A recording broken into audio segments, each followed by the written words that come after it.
What does that do to the numbers? Legitimate question. And in fact, the VRF guys will say, if we did VRF, we'd be better. No. From a generation standpoint, I agree.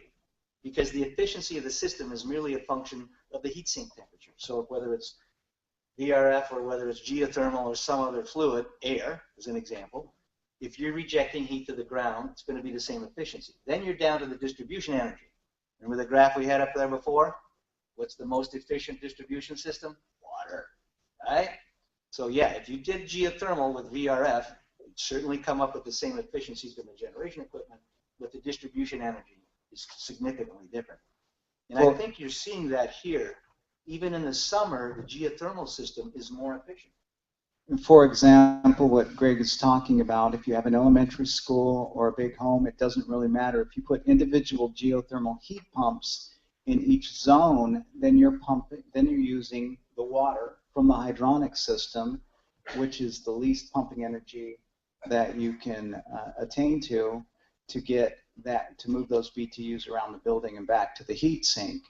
Remember, again, we can put a geothermal heat pump in every single room, and that is in fact how it's done in most times in schools and large homes and things like that. Questions? Comments? Agree? Disagree? Yes, sir. I noticed that on your system efficiency comparison that water-cooled chillers actually were 35 and variable speed geothermal heat pumps were non-variable speed geothermal heat pumps were 32. Mm-hmm. So in urban settings where a lot of buildings are water-cooled central chilled water plants, it is a hard comparison to make. If you're doing, okay, you're comparing constant speed geothermal against variable speed chillers, right? No, I think it was, I'll go back to the slide. Okay, let's look at it. Which one did you want to compare? Variable speed chillers, 35. Okay, there we go.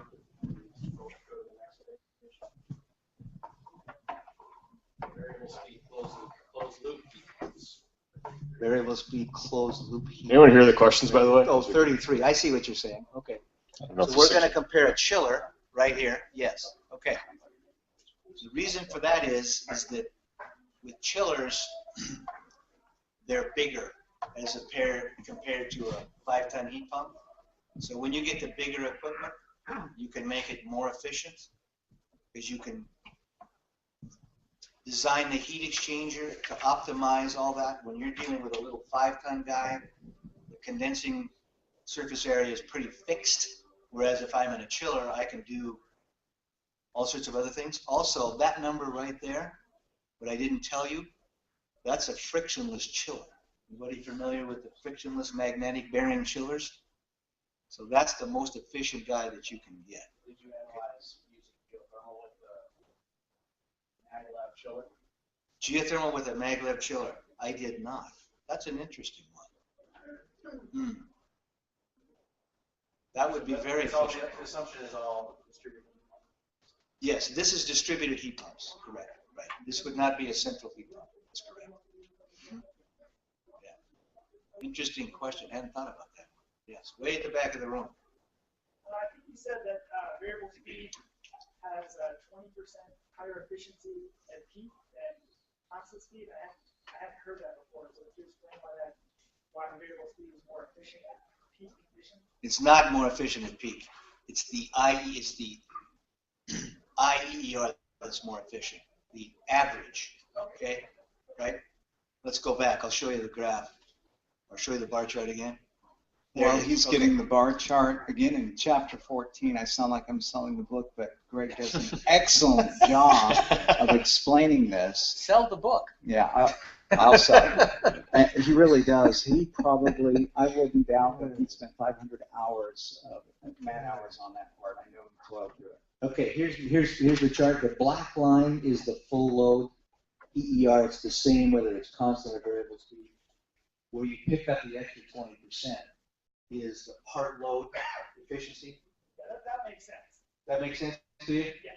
Okay. All right. I might have didn't explain that real well. Yes, sir. The pump energy.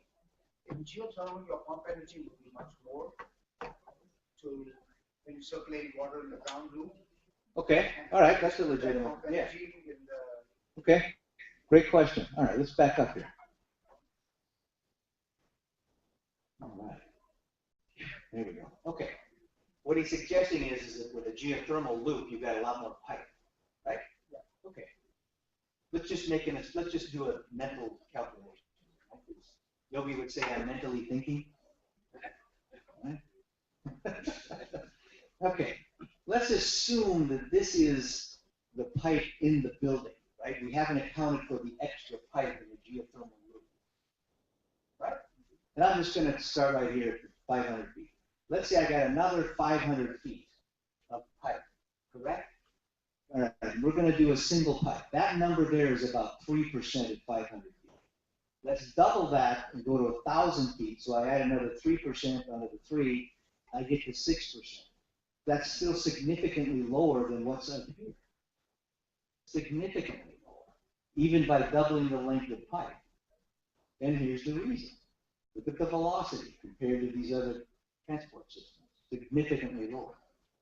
One of the primary functions of designing a proper geothermal HVAC system involves calculation software that I'm sure Dan will talk about in a little bit, if not Robert too. But the point is, in calculating a ground loop, we try to calculate those for the least pumping power that we can attain to being fiscally responsible. So that is a primary concern in designing a ground loop. And there are a lot of other things that go into it, such as hydraulic separation between the ground loop and the interior equipment. and have we done the same sort? Pardon? Have we done the same comparison with I can understand the VRF, water cooled chiller versus geothermal, water cooled with a cooling tower versus the geothermal or the pump energy? On the pump, okay, the question is if we've done the same comparison, back to the question here, using a water-cooled chiller, right? With the cooling tower versus With the cooling tower. That's a really interesting question, okay? I haven't done the exact number, but here's my suspicion. Okay.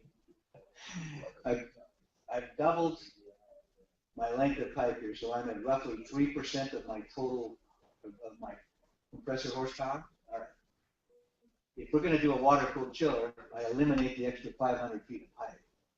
But now I've got the pressure drop in the condenser water drop, right? Okay, that's going to be much shorter.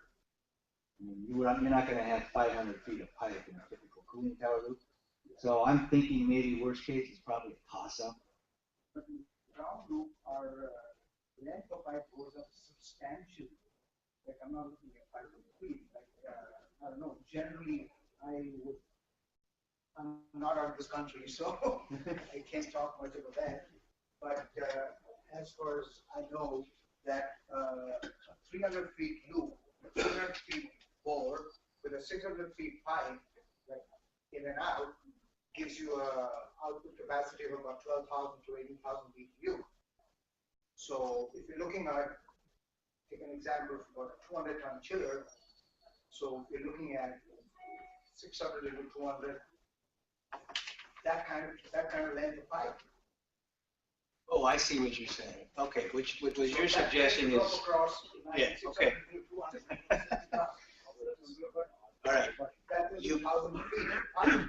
You pressure drop across Right. that versus a water cooler Okay. with a cooling tower. I understand your question. Okay, what he's suggesting here is if I only get 1 ton out of a 200-foot well, Yeah. right, and I need 200 tons, Yes. then I got 200 times 200 in terms of feet of pipe. That isn't how we pipe it. You pipe them in parallel, right? So you only have to take 1 well in terms of the length to figure the total length of pipe. You don't add them sequentially because they're piped in parallel. So the pump only sees the pressure drop from 1 well.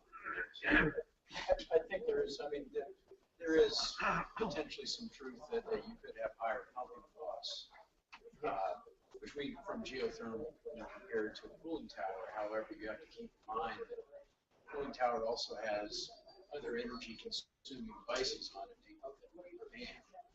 So I think that negates any savings you would have.